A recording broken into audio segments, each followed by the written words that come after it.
Greetings and welcome to the course Teaching and Learning in General Programs. We call it TALG. You may ask, why do we require, when we have been teaching for such a long time in all higher educational institutions, we have been teaching all types of courses, and faculty have acquired a lot of experience in handling teaching and learning in their classrooms. So why do we require a course like this?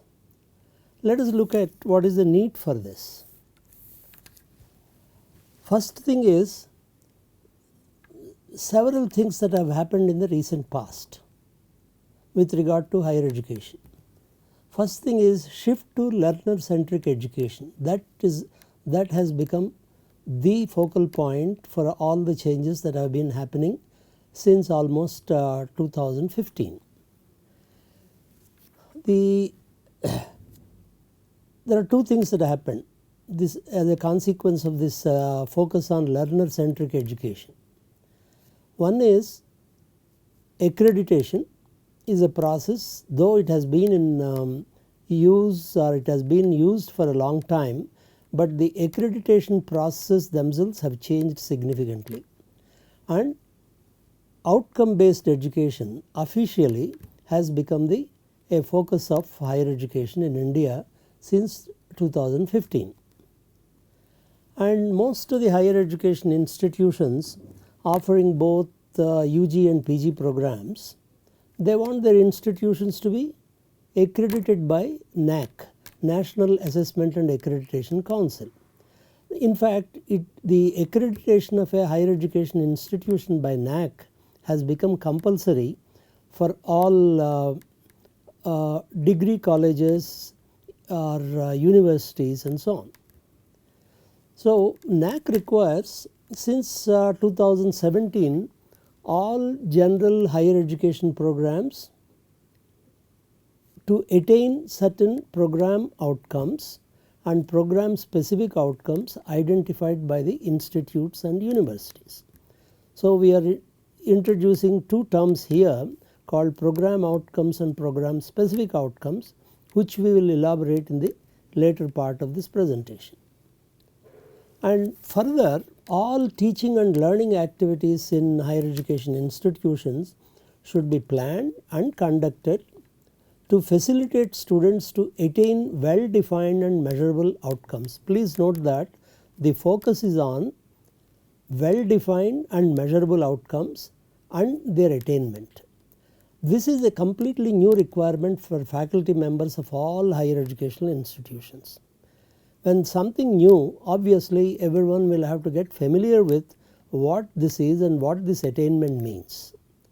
And that is why even very experienced faculty, all good faculty, though they are following certain processes of their own, which are mostly individualized or intuitively done. Now, because of this accreditation requirement as well as requirement of operating within outcome based education, it becomes necessary for all faculty to understand these issues related to OBE and accreditation, and plan and conduct their courses in this framework. And this TALG is designed to facilitate teachers to meet these requirements. It should not be viewed by faculty as if that you are trying to straitjacket everything. There is no imposition, there is no requirement as far as academic aspects of your course is concerned. What do you want to teach? How do you want to teach? How do you want to assess? All this is still completely in the hands of the instructor or the teacher. But what we are trying to say, this in the interest of the students, certain processes need to be followed. Only you follow the process, but at every stage the decisions related to academic aspects of the course or learning aspects of the course are still in the hands of the instructor. That needs to be clearly understood this course doesn't is not suggesting that the whole thing should be done only in one particular way. This course, let us understand this course. This course aims at enabling teachers in higher education programs to facilitate their students to become good graduates. Now you will also observe from now on the language slightly changes, because what has been going on is mostly teacher centric. Teacher decides what to be taught, in what process to be taught, and in a way that he feels that students will understand better. But still that entire process is teacher centric, what the teacher should be doing in the class. Whereas learner centric framework requires that all the time you talk about what should the learner be able to do, has he been able to do that, has he learnt it, how do you measure to what extent the learner has learnt. So the entire language, entire view becomes learner centric. This is a fundamental shift from the earlier methods of teaching and learning. Now this course will be offered as 4 modules. We will be now looking at only the module 1 as of now. The first one is related to outcome based education. The next one is how do you design a course in the context of outcome based education framework. Then having designed the course, how do you conduct my instruction? We will define each term separately, and then finally the 4th module deals with the accreditation processes of NAC, and then how do we conduct, how should an institute or a department conduct itself so that they can score higher marks. That means I am doing better in the as per the NAC accreditation framework. Now the way these modules are designed, each module constitutes equivalent of 1 credit, that is officially defined that way. Each module is offered as 20 units of about half-hour video lectures. So you will be in this module, you will be listening to or you will be viewing 20 units of about half-hour. Each unit will have a set of exercises at the end of unit. These need not be submitted, and an assignment every week. Let us assume 5 units constitute one week of teaching and learning. Then at the end of 1 week you will have some assignments that need to be submitted, and they will be evaluated by the process defined by the NPTEL program. Okay. And this course, whom will it be useful?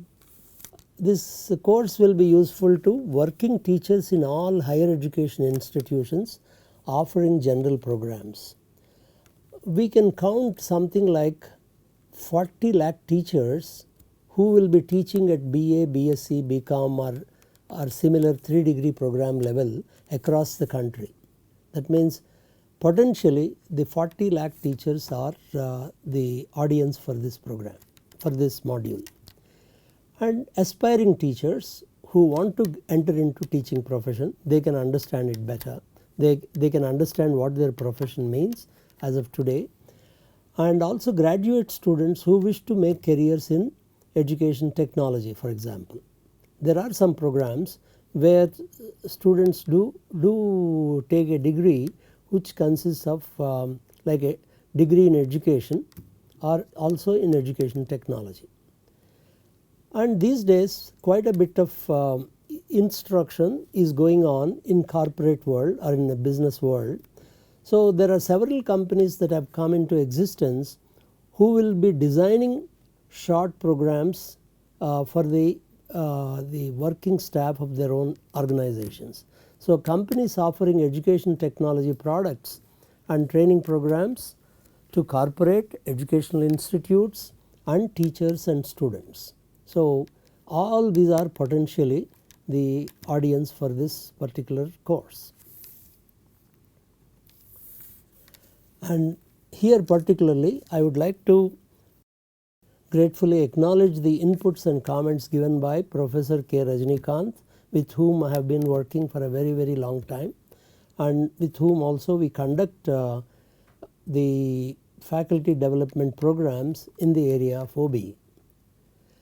And also would like to thank all the teachers who participated, maybe 30-40 programs we conducted on OBE workshops, and they have given lots of their inputs and we have learned quite a bit, and we would like to particularly acknowledge their contributions in developing this course. Now let us look at the structure of this TALG. Here if you look at, this is a TALG, and we are now looking at the module 1, which is related to outcome based education, and module 2 is related to course design, module 3 talks about instruction, module 4 accreditation. And here if you look at this course, we will mainly this course is mainly related to this particular module. We talk about OBE, what is accreditation, what are these outcomes, how do we choose them, and then there is what we call taxonomy of learning, and how do you write course outcomes, and how do you measure the attainment of these outcomes from an accreditation perspective. Okay, these are the this is the structure of TALG. Now what happens when the module 2 and module 3 or 4 also get ready? For all of them, the module 1 will become a prerequisite. I may be able to handle this module without going through course design, but still module 1 becomes a prerequisite for this. Same way module 4, the minimum requirement is module 1, whether they go through these two or not. Okay, these 3 modules will be added at a later stage. This is the structure of TALG. Now let us understand the TALG at a little more detailed level. As we said, there are 4 modules. Students for this course are practicing and aspiring teachers. At the end of this course, they should be able to, let us say at the end of module 1, understand the nature of outcome based education and outcomes of a higher education general programs. Now here we are using the word general programs. General programs, that is not really, we haven't found it as a standard word in any particular place, because all professional programs like you have nursing, medicine, dentist, or you have chartered accountancy, engineering, these are all professional courses, and we did not want to call them as non-professional courses. These are also in some sense also professional courses, but because graduates of these programs are not necessarily going to one type of profession, and that is why we call them as general programs. So please accept this terminology when we say general programs. So that is the first outcome of this is understand the nature of outcome based education and outcomes of higher education general programs. And next outcome of this is understand the Anderson-Bloom taxonomy and the 3 domains of learning.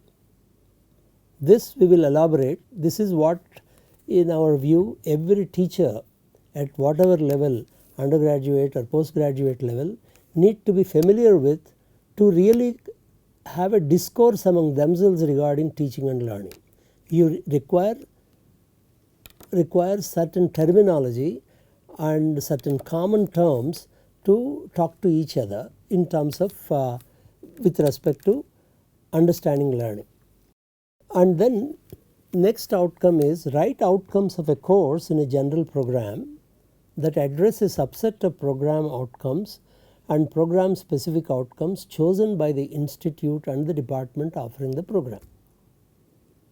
Okay, what it means is program outcomes for general programs are written by either the university or an autonomous institution. Program specific outcomes are written by the board of studies of a particular department offering the program. So what happens is either the board of studies along with the help of the particular instructors, they will write the outcomes of a course. That is what, and how to write that, what kind of structure they are going to follow will be presented as a part 2 with respect to this particular outcome CO3. Now let us look at module 2, which we will not be dealing in the case of module 1, but to present the whole course. CO4 deals with designing a course in general program in the instructional system design framework of ADDIE. ADDIE is a acronym for analyze, design, develop, implement and evaluate. This is a framework. We will not be elaborating in this, but how to design a course in the framework of ADDIE. And the next one, CO5, the very critical issue, design assessment that is in good alignment with the course outcomes. How do you design your assessment? We will talk about these assessment issues in a later part. And then module 3, where we are talking of instruction, we are going to present design instruction following Merrill's principles for attaining the course outcomes and competencies, ensuring good alignment among course outcomes, assessment and instruction. The entire module is dedicated to the instruction. Module 4 addresses directly prepare for NAAC accreditation at the institute. Now NAAC has defined whole set of criteria and one needs to prepare for it. That means all faculty will have to participate along with what they have a unit called IQAC, a quality assurance center of the institute, and work with that to prepare the required documentation that is needed for NAAC accreditation. Okay. So broadly these are the 4 modules that will be part of this course. As I said, we will only be looking at module 1 in this. Now this is presented. Now coming to the module 1 itself, outcome based education, OBE, as in short that we are going to use, OBE of TALG requires an understanding of what are the characteristics of good graduates. Because after all, we are not teaching only one course. When he comes to a BA or a BSc program, at the end he is going to become a graduate, and what are the characteristics of a good graduate? We will try to understand that. And then these are the words that we all use, but these are also somewhat in the education field, these are very specific technical words. So we will try to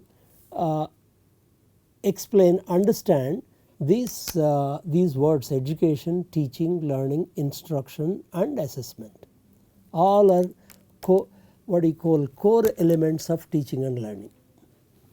And then we look at outcome based education formally, and then levels of outcomes in a general program.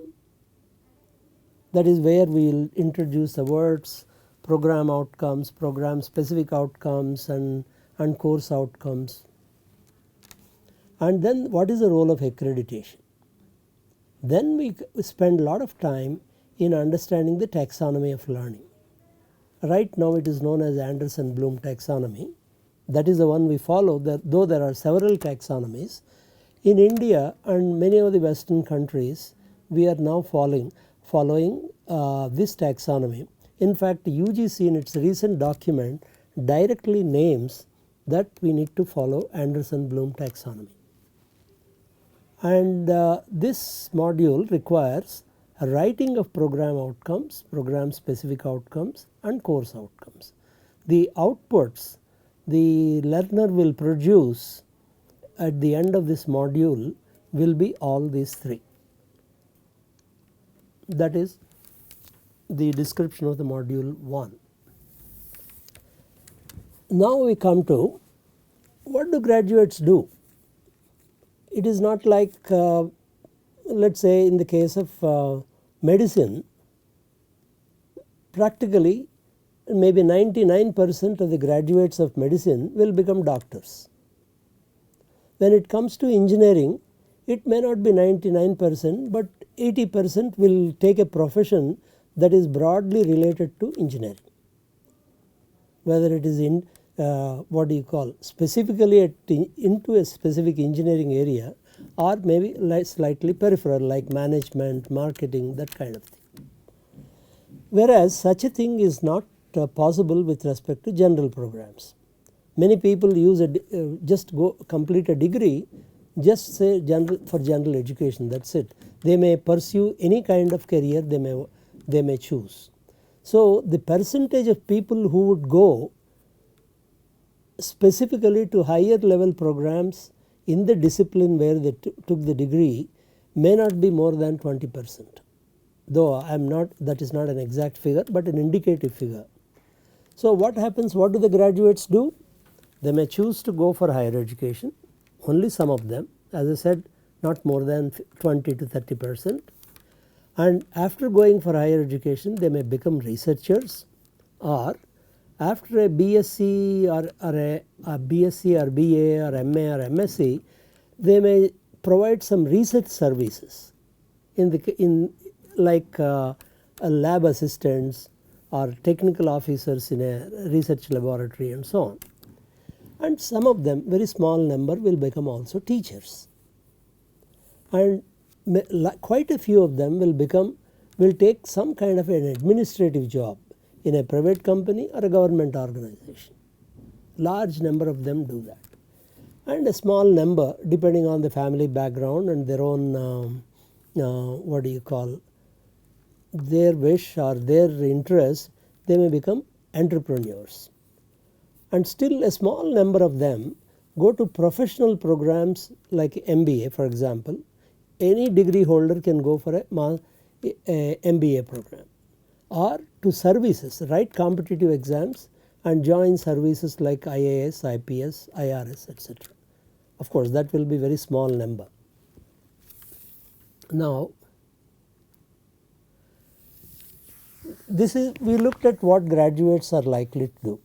But now, what are the characteristics of a good graduate, generally considered important by employers?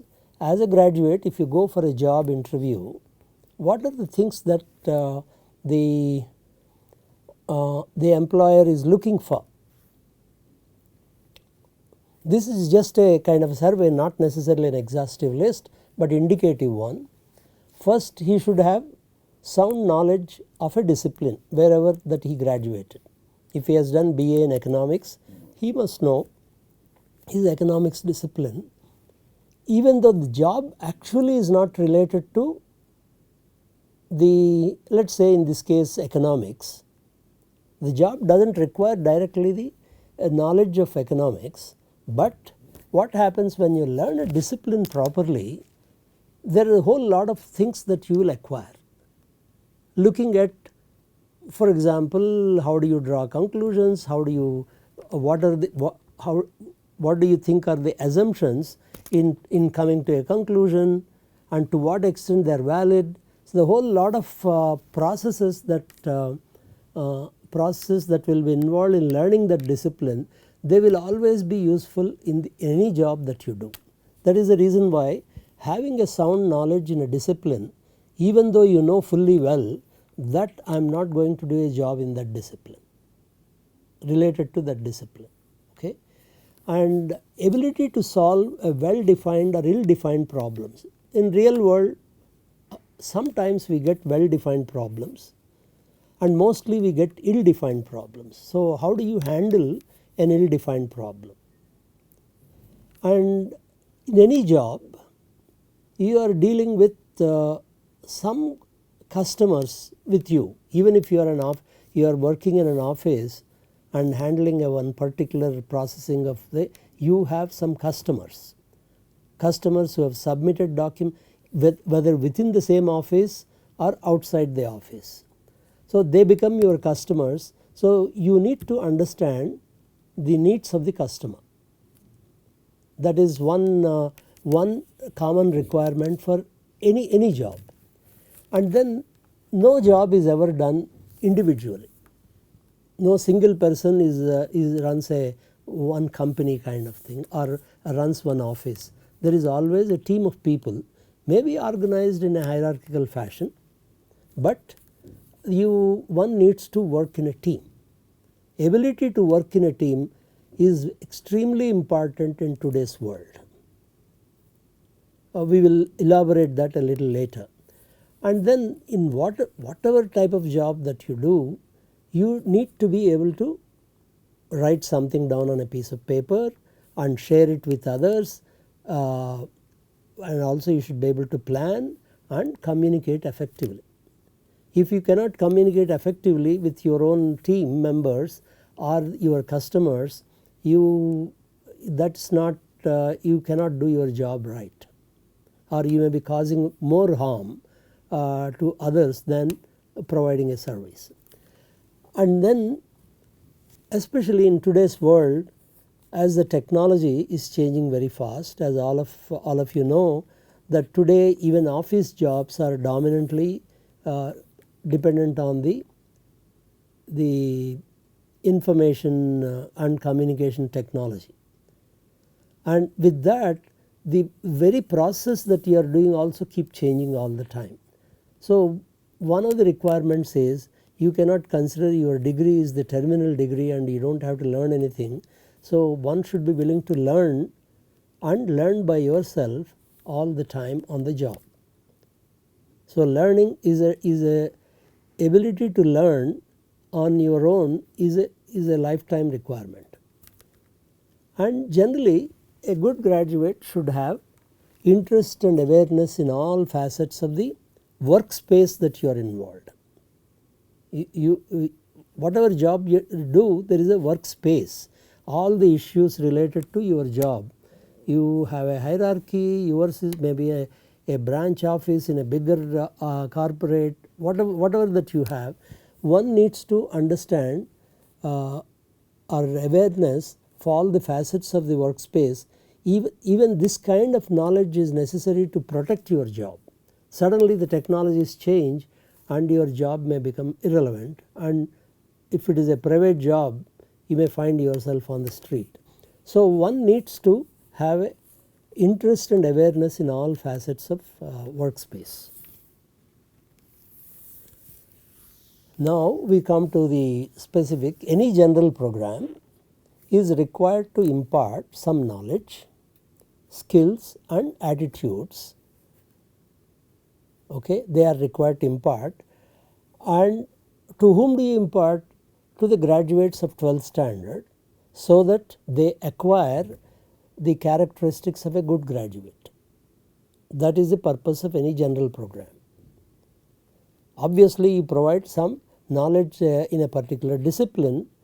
That is a choice the student makes, what discipline he would like to go, but the programs impart knowledge, skills, attitudes to 12th graduates of 12th standard to acquire the characteristics of a good graduate. That is broadly the purpose of any general program. Now what we would like you to do is an exercise. This is a freelance, it is not a kind of assignment kind of thing which will be kind of marked. This is for your to understand what is a good graduate. Who is your favorite good graduate irrespective of the career path chosen by her or him from the program of your discipline. Let us say we are a teacher of chemistry department. Now you can look at a good graduate from chemistry BSc program. They may go to higher education, may not go to postgraduate or research, but still is a good graduate. Do you have any one person like that? And after identifying can you write in a few words why do you consider him or her a good graduate? And we'll thank you if you share that whatever you write as why do you consider him a good graduate. It will be good input to us if you share with the instructor at this particular email. And then we are going to follow this in the next unit. We look at the words education and teaching. As we already said, we are going to look at the familiar words education, teaching, learning, instruction and assessment. So, we will be specifically focusing in the next unit on the activities education and teaching. Okay. Thank you very much for your attention.